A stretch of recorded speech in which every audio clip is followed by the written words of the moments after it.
Hello and welcome to the Sylbourne Show. Today I'm joined by an amazing guest who is an entrepreneur, inventor, motivational speaker, and a woman of Proverbs. All coming up on the Sylbourne Show.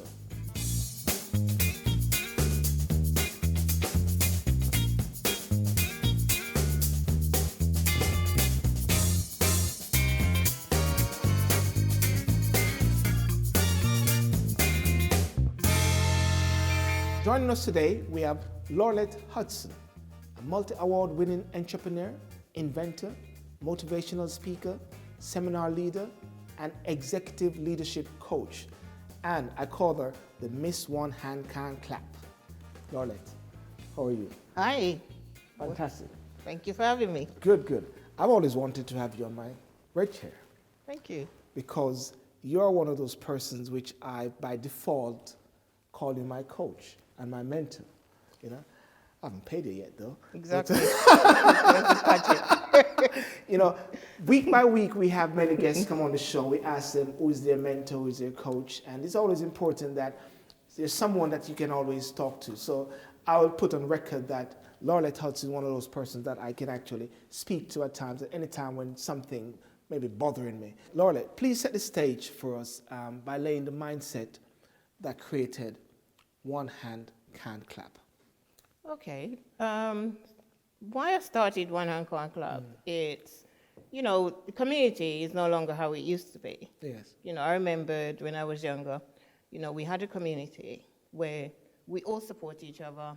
And, you got the grandparents, you got your parents, and, most people live in the same vicinity. So if there was something that was missing, you'd go to another person, an auntie or an uncle, to support you. Yes. That is no longer in existence for many of us. You could be a parent now and you have a daughter or a son who now lives in Singapore or Australia.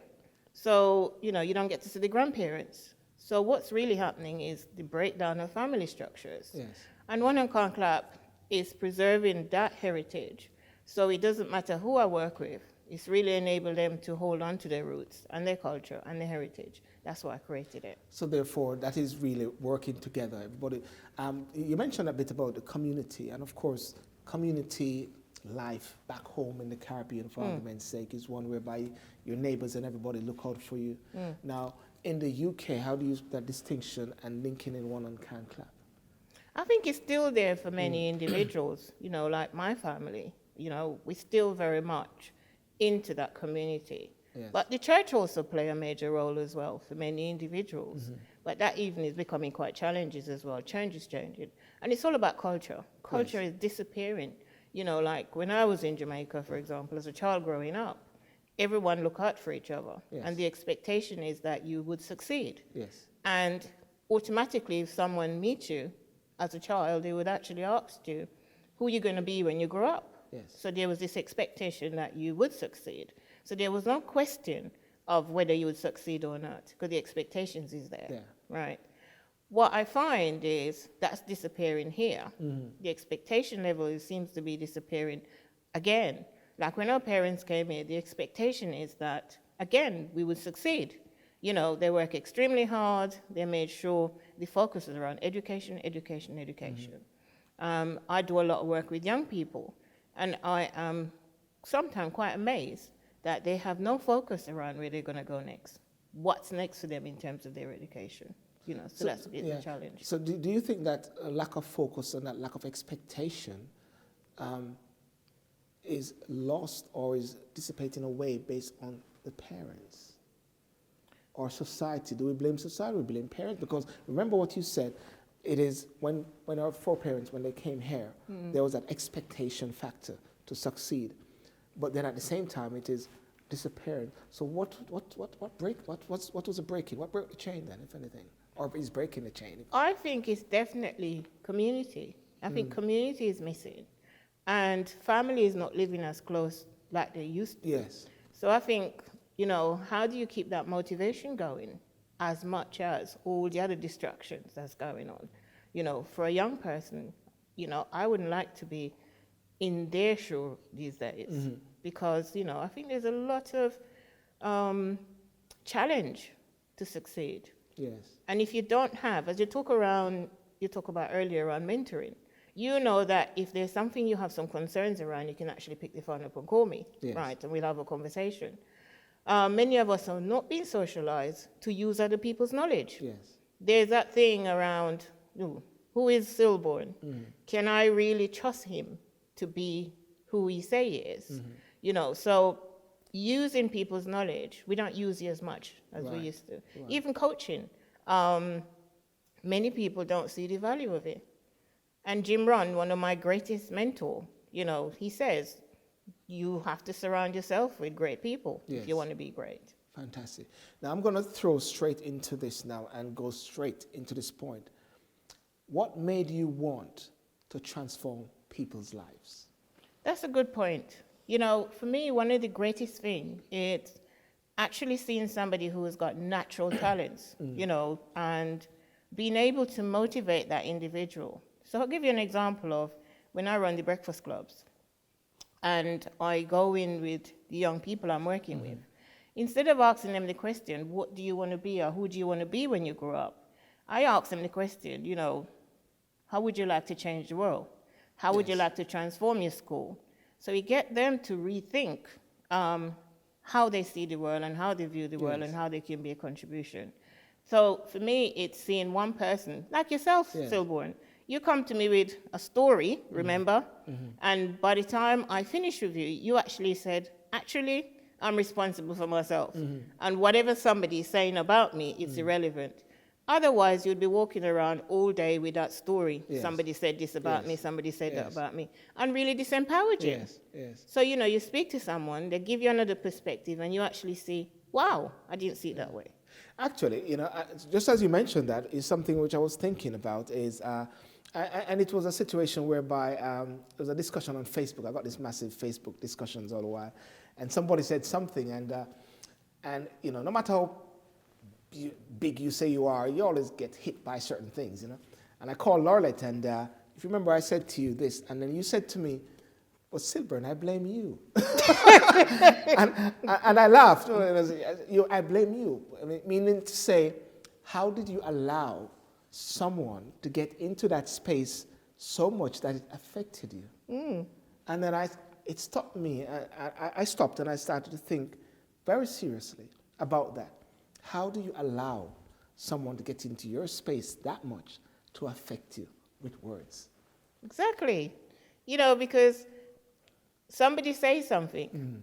What is it about you that causes you to get drawn into it? Yes. What is it that's going on with you that causes you to get upset? Yes. So if I was to say to you, Sylbourne, you smell, right? Would you get upset? No, because I know I'm always, unless you don't like Gucci.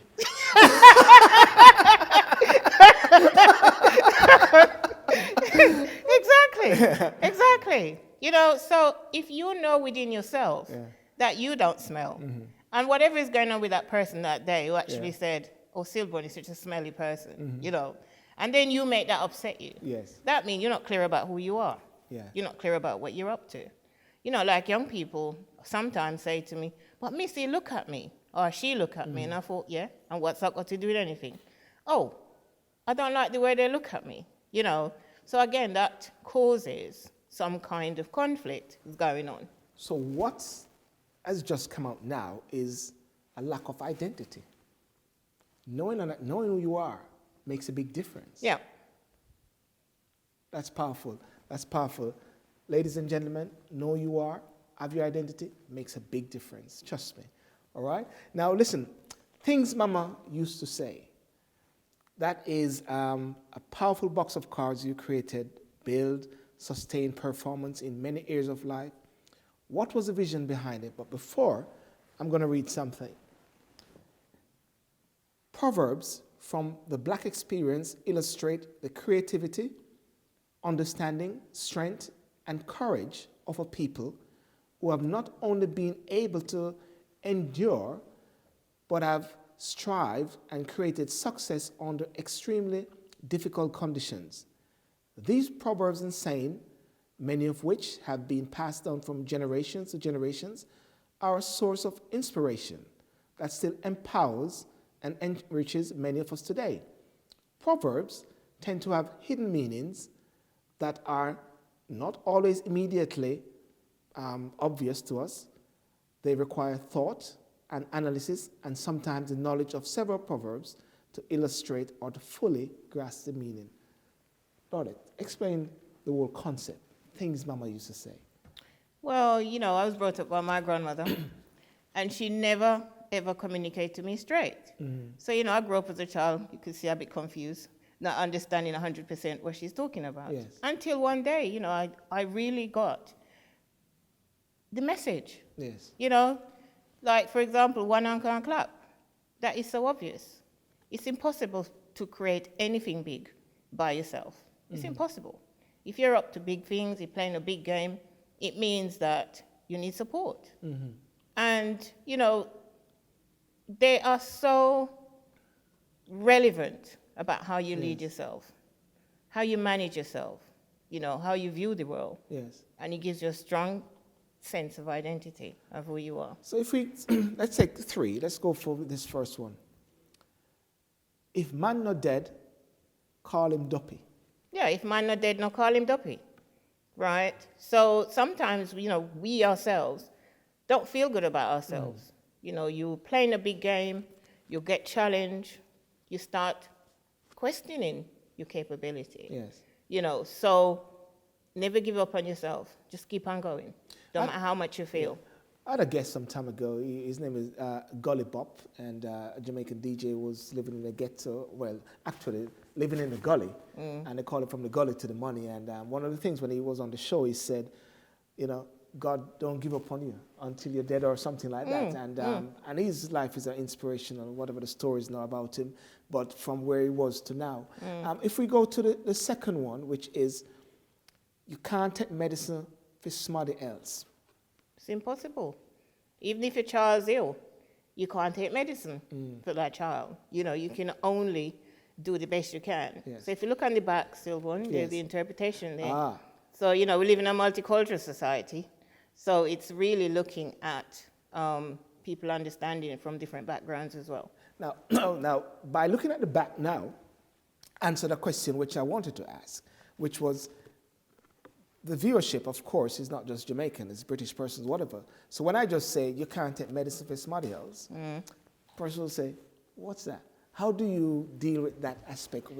Tell me. Well, I'll give you an example of me going into a corporation. Yes. Because I do a lot of executive coaching. Yes. And it's all about perception. Yes. So when you first look at the cards, if you're not familiar with it, you probably look at it and think, oh, it's nothing to do with me. Yes.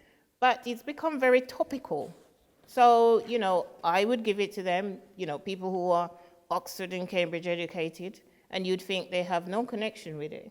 But you'd be surprised, how much people are very, very understanding our culture, much more than we imagine, in the sense of, the experience I've had. It's especially Bob Marley. Yes. They would tell you, oh yeah, Bob Marley says that one. Yes. Bob Marley says that one. Yes. So yeah, people do know and get the connection of how it is. And the final one is, if you want good, your nose have to run.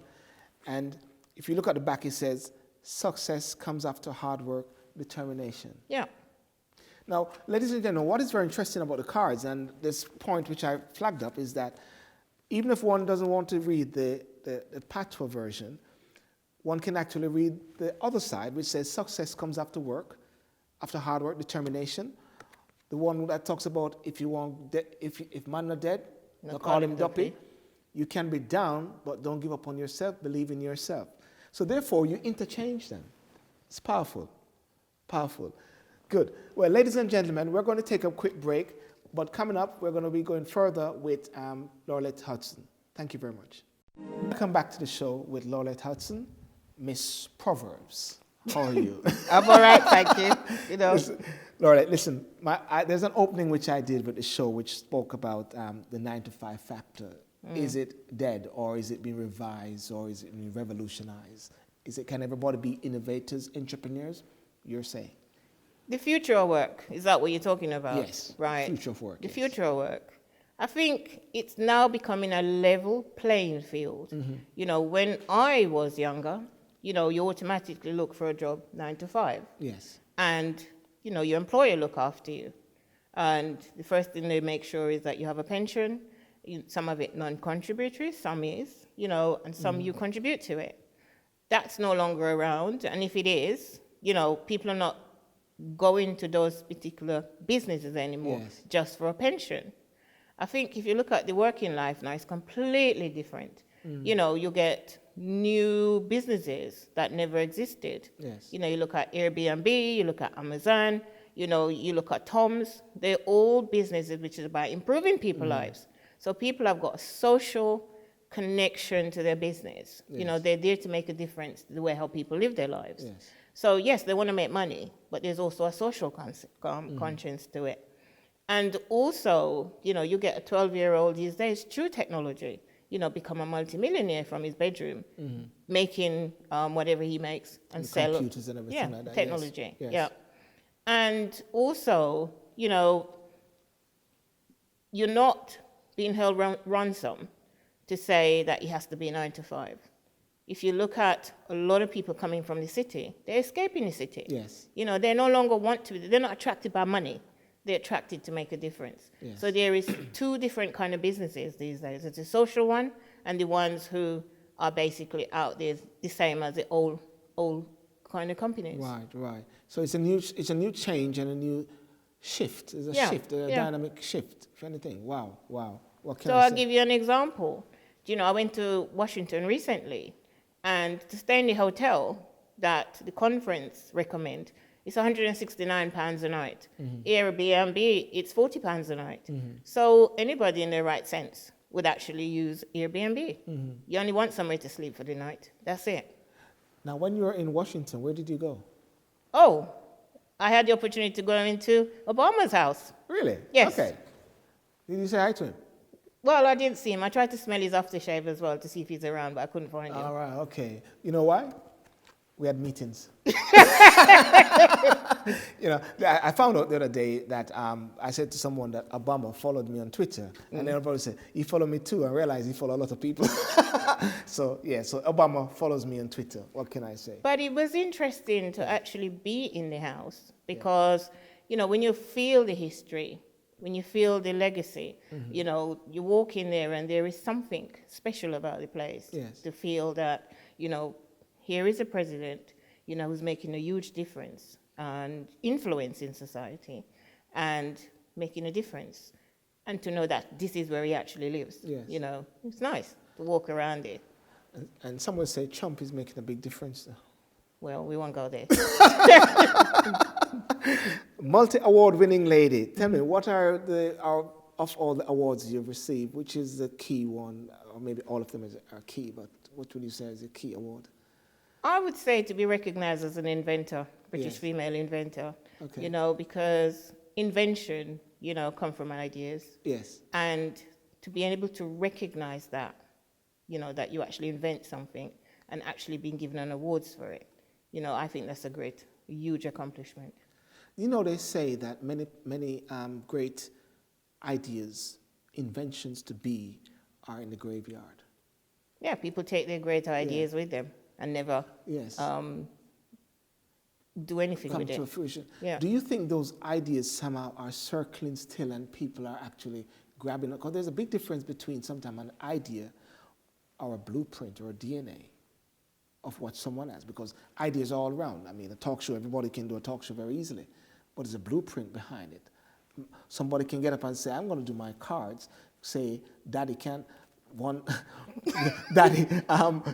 clap or something like that, Yeah. What do you say about that? It's great having the idea. Yes. But the thing that people really need to get, is make sure there's a market for it. Yes. And the third thing, making sure that, you can market it. I mean, if you look at prunes, it's a dry up fruit. Yeah, but, you sell thousands of boxes of prunes. Yes. So it's in the marketing. Okay, that's very interesting. So tell me, what are the things or 2 things that you believe in your coaching that persons need to hold on to?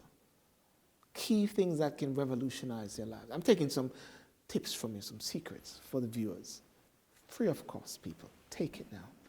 Fundamentally, know how you add value.